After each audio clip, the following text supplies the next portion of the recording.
Hi, welcome to Portage County Matters. I'm Patty Dreier, Portage County Executive, and I'm very happy to have you with us today. My guest today is Tonia Simmons. She works in the Aging and Disability Resource Center for Caregivers in Portage County as our Caregiver Support Services Director. And you'll get to meet Tonia in a few minutes. It's going to be a very interesting show as caregiving affects all of our lives, for sure. First, though, I would like to highlight the Groundwater Summit that has happened recently and tell you a little bit about that, and then we'll transition over to caregiving. On April 29th, I held a Groundwater Summit in the County Annex building. And this was an event that was a culmination of our listening sessions that we've held around the county since last September. The bottom line is that there was more work to be done after assembling all the different comments from the groundwater listening sessions. It was an opportunity for us to take in a whole different group of people and sit at common tables and work through some of the concepts that came out of the previous listening sessions when about 200 people weighed in on the subject, and then figure out what our draft action steps might look like. What broad ideas did we have about action steps we might take to guide the future of water resources in Portage County? And the great thing is we came up with 4 steps by the end of the night. There's still a lot of sifting to do. There's still a lot of feedback to get from various organizations and individuals around the county. But summing it up, the group of about 20 individuals with 9 experts in the room came up with these 4 action items. First of all, we need to set some goals for groundwater quality and quantity. Second, we need to educate on the subject, and that means that we help people better understand how water is being used in our community, better understand various practices, what we can do to conserve water in our own lives if we want to be better stewards of water, and so on. And that's from youth all the way through adult education. So we're not talking about only educating adults through the media, for example. The third idea that they came up with for an action step was to establish incentives for sustainable use of water, and even possibly award community awards for outstanding water use or modeling of conservation practices and so on. So there's some real possibilities about community celebrations around water. And then finally, to build trust across the ranks, across the table, across the sectors, so that more people could understand each other and to trust in the resources that we're basing our decisions on, the information that we've chosen to base decisions on in the community, and so on. And if we do those 4 things, they believe that we will move ahead as a community. Set goals, educate, establish incentives for sustainable use, and build trust.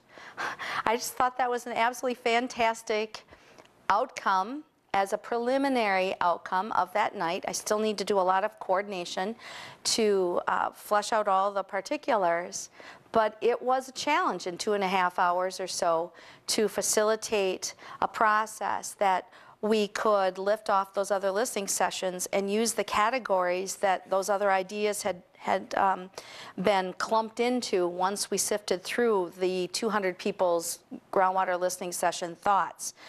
We had identified that there was an opportunity for innovation as one of the themes, for monitoring and assessment, for education, and for plans and management when it came to the outcomes of the listening sessions. And so these table teams at the summit then focused on what are some innovations in our community that we could lift up, or what about monitoring and assessment, what about education, and what about plans and management. Anyway, putting that all together, I'm really proud of the group. I know that it was a challenge that night. I know that there were many people that left the session as participants that have already shared with me that they did find the process meaningful and that they felt that more was accomplished than they ever thought there would have been when they accepted the invitation. That's a great thing. And also that there are some other great ideas generated that are kind of around the periphery here. So we'll start to pull those things together. I'll put together some kind of a report That will now go out to filter organizations, at least as I'm calling it. These are organizations that'll put extra sets of eyes on the ideas. They might be established organizations like the Water Irrigation Task Force or the Little Plover River Alliance, for example. They might be business groups like a Dairy Business Association or the Potato Vegetable Growers Association. They might be individuals that are key individuals in our community, and also they will be municipalities in our community. So our group brainstormed a list. It must have been 25 or so organizations right there on the spot, and additional ones have been provided as ideas to me since. And we'll continue to work to build stakeholdership around the groundwater issue. My sense as county executive is that we are on the brink of really, truly being able to pull it all together into some draft plans and then some finalized and adopted plans, I hope, in the community, and be able then to take this issue and actually leverage all of the goodness that it brings to us by demonstrating to others that we can and do work together across the sectors to ensure our vibrant future for Portage County, and then model that for other counties in the state and other places in the country. I already know that certain individuals from the Department of Natural Resources down at the state level have mentioned to me that they're looking to Portage County as sort of like a ground zero on groundwater to be able to make some sensible actions happen here in our community and then be able to use it as a teaching ground for others. There are other counties that have already approached me, and even another county that attended the summit that I was referring to earlier in this show, and they had come because they're looking already to Portage County to help show them the way. Again, this is about all of us. This isn't about one user of water or the greatest user of water. It's about all of us, because I think the more that we can all hold up the mirror and acknowledge how we use water in our lives, and that each of us have things that we can do to improve, it will really help us all move ahead together, and I think address that issue, that idea of building trust. So thank you for listening to me talk about water again, the source of life in our bodies, in our community for sure. But now let's turn our attention to another really important topic, and that topic is caregiving. We're going to define what we mean when we talk about caregiving in particular, but especially it's about those of you who are out there taking care of loved ones or friends as they're moving through various phases of their own life, in either aging or in living with a certain disability, whatever it might be. And we've got resources here in Portage County, because we're that kind of community, at our Aging and Disability Resource Center. And some of you know it as Lincoln Center, but there's kind of a bigger umbrella organization around Lincoln Center. And Tonia Simmons, our Caregiver Support Services Director, is one of those phenomenal resources, and I want you to get to know her. So welcome, Tonia. Thank you for having me. I'm so excited for our chance in this show to share about the resources that we're really strong on here in Portage County. We're leading the way on this too, related to caregiver support services. But before we get to that, let's just talk about what we mean when we say caregiver, and then I want to ask about you in the field of caregiving support, and that will be a nice bridge to the rest of the show. So what about caregiving when we talk about that, for the sake of the listeners out there? You know, that word people don't identify with, as you know, and I think it is important for people to understand that if you are caring for a family member in particular, you still are a caregiver. Or if you are caring for somebody in an assisted living facility, you are still a caregiver. You still have some responsibilities. So basically, if you are performing any kind of responsibilities, activities, whether it's physical, emotional, basic house cleaning type of duties, medication management, you know, a whole variety of things, you are a caregiver, and you possibly qualify for some of the services that we have to offer. Wow, and so if we're providing services or help to somebody because they can't do it for themselves, then that's what we mean when we're talking about caregiving. Yes, exactly. It is so important that we make sure that our caregivers remain healthy. Yes. And take care of themselves so that they are here longer and are able to care for the people they love. Yeah, thank you. Now that everybody gets the definition down, so as we use this language sometimes and we don't always explain it to everybody, let's talk about you. Here you are in a role for the last couple of years at the Aging and Disability Resource Center in Portage County here, and it is a Caregiver Support Services Director. So let's talk about what that role is and how you got into this particular field. Sure. It's unique. Sure, it is unique, and I feel very lucky to be a part of that. I am originally from the Stevens Point area, moved away though for a while to go to school, finished school here at UWSP, and I have a background in human resources and marketing. Super nice. Then life happened and I was looking for a change, and just through networking and connections, a friend of mine thought that I would be a good fit for, it was a community relations director position at an assisted living facility.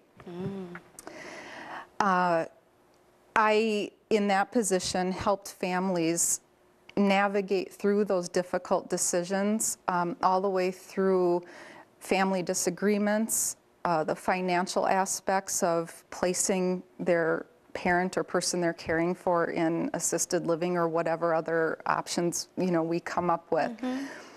From there, I met an individual who used to work at the ADRC, Janet Zander, and got to know her family. And I also knew Sue, who I took that position over from her. We did work together briefly for the CISA 5 program many years ago. Oh. And when this opportunity became available, it was one that I thought, oh my gosh, will I be able to do enough? Oh.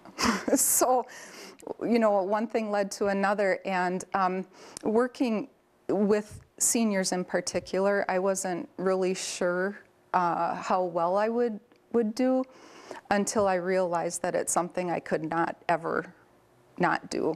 So here I am, and I just feel so passionate and so lucky to be in a position like this, and to be invited into such intimate details with families. It's very humbling.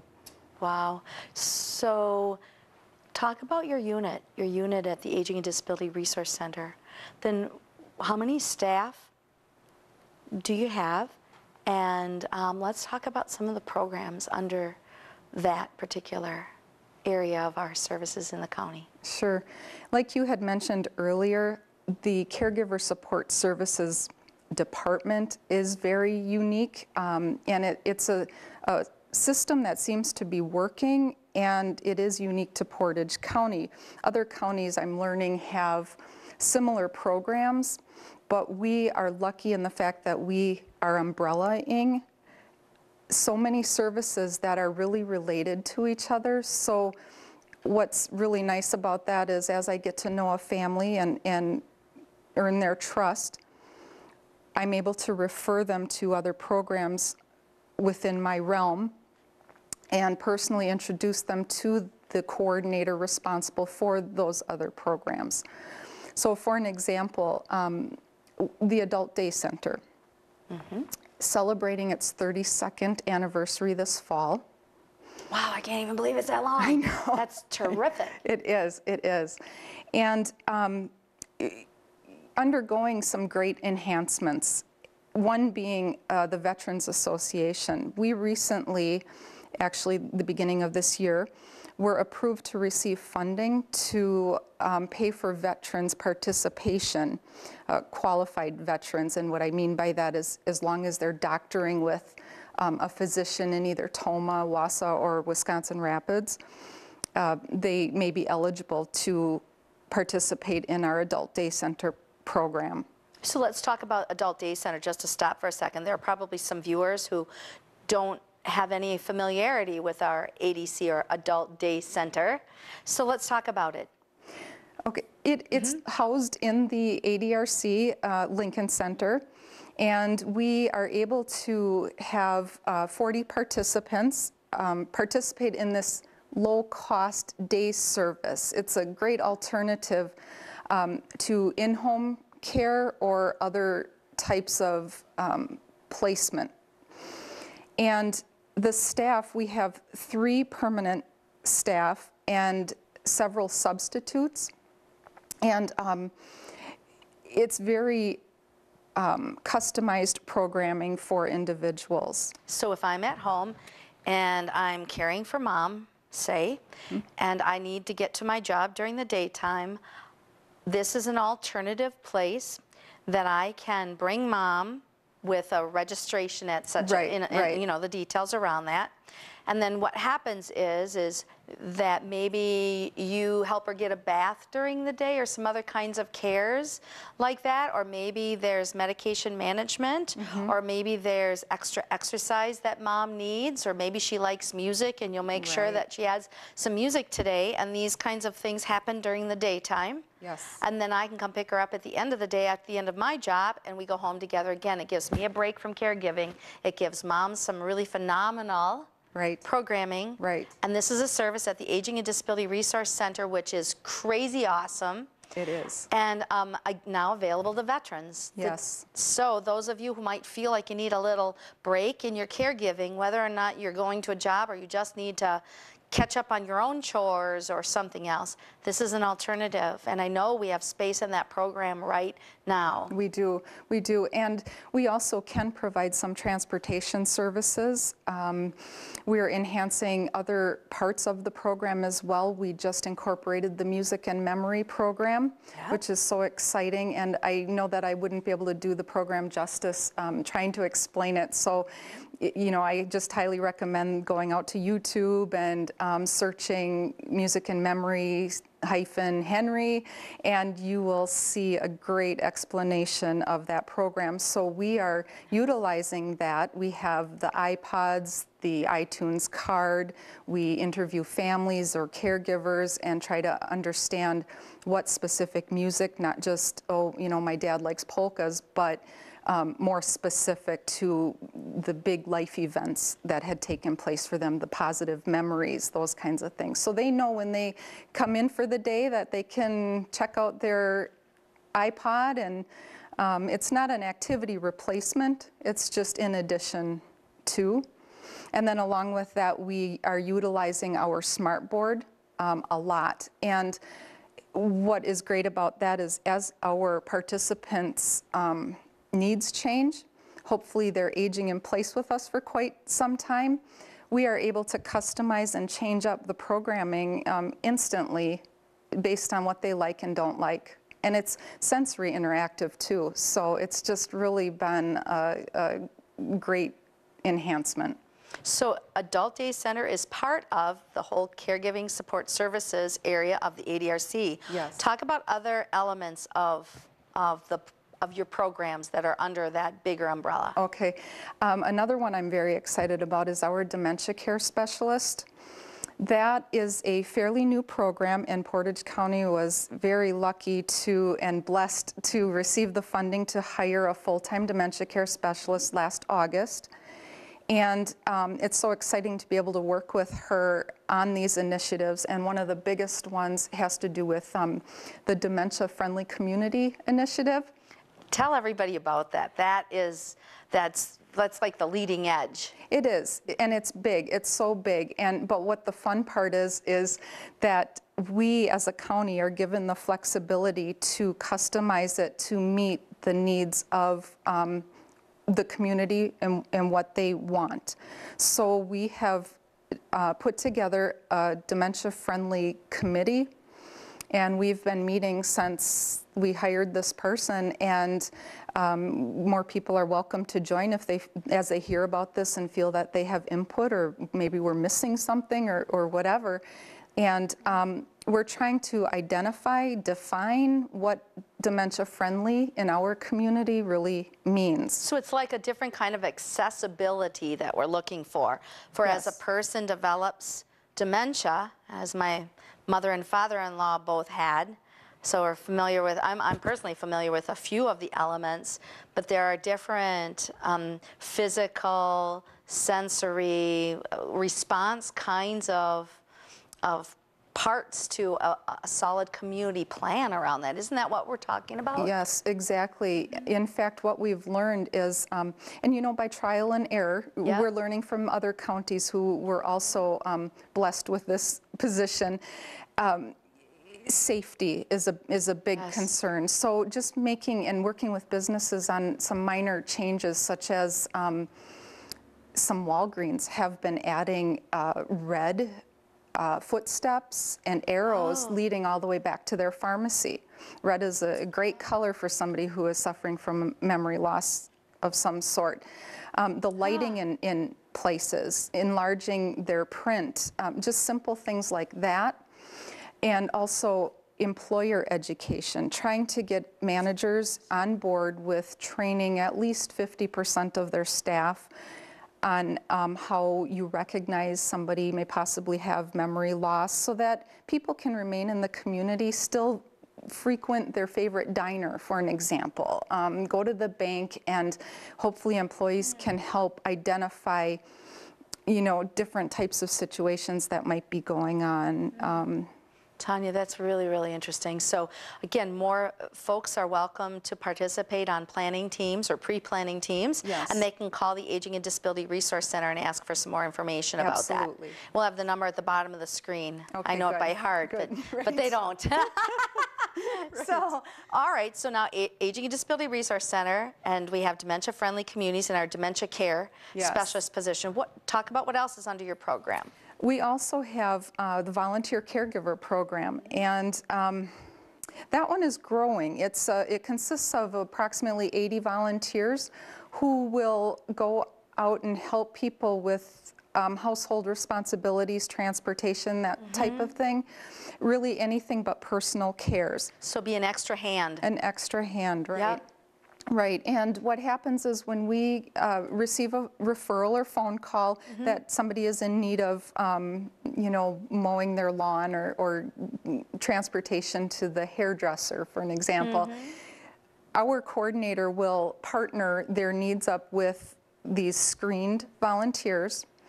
And Yep, we do background checks on them. Everybody should know. Right, right. And he also will just make sure they qualify for the program. So basically, if they're unable or lack the skill or finances to perform these tasks, Yeah. say somebody is widowed and they have all of a sudden, they have the need to take care of all of these other responsibilities that their partner had, it's overwhelming. So oftentimes we can definitely help with that. So, all right, that's 3. What else is under your umbrella? I also oversee some state and federal grant monies, and what that is used for is there are several things. Can reimburse caregivers sometimes for some of the financial burden that they face taking care of somebody. It also pays for if somebody needs financial assistance to have their loved one attend the adult day center, it can pay for that. I facilitate a family caregiver support group, and the funds pay for that support group. And what I mean by that is once a month, the last Wednesday of every month, we have an evening support group. It's 2.5 hours long, and it is for family caregivers as opposed to a professional caregiver. Yes. Even though I do work with some professional caregivers on other community initiatives, this is for family caregivers, and we provide supper for them. It's their time to take a break and get away, generally have a presenter.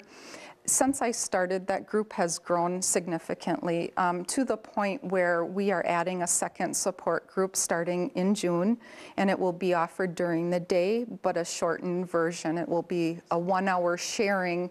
Right. And so caregivers will have the option of attending 2 if they need to, 2 weeks apart from each other, and hopefully keep a steady support system in place. And back to our definition of caregiving at the beginning, I mean, it's really all about ensuring that the caregiver has some focus on themselves instead of only on the other, and that the caregiver sees things in a broader perspective so that can help them persevere in this caregiving exercise. And the bottom line is to be healthier all the way around so that they can go on caregiving for as long as they would like to. Yes, exactly. And so with that, to ensure that we are meeting those caregiver needs, we teach a Powerful Tools for Caregiver class, and generally twice a year. And we have one coming up in May, and that will be an evening class. It's the first time in quite a while where we're trying, it's a condensed version in the evening because we know the weather's nice and we don't want to keep people tied up for too long. But it's a 6-week consecutive course, and the skills build off of each other. So basically, we are giving caregivers the tools that they can put into their toolbox and use when the time is right. So it will help them deal with difficult decisions, complicated family dynamics, just health-related exercises for themselves, meditation. And these are all evidence-based practices. This whole curriculum is. I know that about it. So we've got a science-based, research-based program that we're offering to people in the community who are experiencing the whole caregiving story in their own lives. Yes, absolutely. We've got about 3 minutes left in the show, and one of the things that I wanted to make sure we touched on was the coalition that you have formed. Talk about that, would you please? Sure, I'd love to. Our Caregiver Coalition in Portage County is amazing. Everybody is so passionate and dedicated to the cause. And what we're able to do is I communicate quarterly with our state coalition so that I know what is happening in the state and communicate everything with our local coalition. We are allowed to make decisions based on what does our community need and what's our biggest miss out there. And we feel that it is outreach, it's employer outreach. I try to put myself in the position of being a caregiver, which I have been. And I also know that in general, the average age is around my age and a female who is still working, that sandwich generation. And they are the ones I'm most worried about. They're so busy. They most likely are still raising children, now taking care of mom or dad or a neighbor, demands of working full-time probably. So that affects so many aspects, everything from the employer angle and their costs associated with it to just that employee, that caregiver. So what we are doing is I thought to myself, I would like people to come to me. I'm too busy, right? And it's not a fun topic always to go and research. So I thought, let's partner with Human Resources, their wellness initiatives, and try to get in the doors and do a lunch and learn, be available during break times with information. The key is to get them just intrigued enough to know to make that phone call to us. So you've been out at businesses doing these presentations, and folks who might be listening to the show, if they would like a caregiver presentation of some sort made to their organization, that would be you that they'd be contacting right now. They would, and our coalition then would decide, we've broken out into mini teams, yes. Excellent. Well, I can't thank you enough for being here today, but for bringing your, I don't know, I just pick up on your spirit. I can see why people feel comfortable in talking with you about these really important topics in their life, and we're really lucky to have you. Thank you. Thank you to you and your team. Thank you for having me too. I really appreciate it. Next month, Sheriff Mike Lucas is going to be my guest on Portage County Matters. We're going to talk about all sorts of things like electronic monitoring and outreach to businesses and other strategies about keeping our community safe. I look forward to seeing you then. Thank you.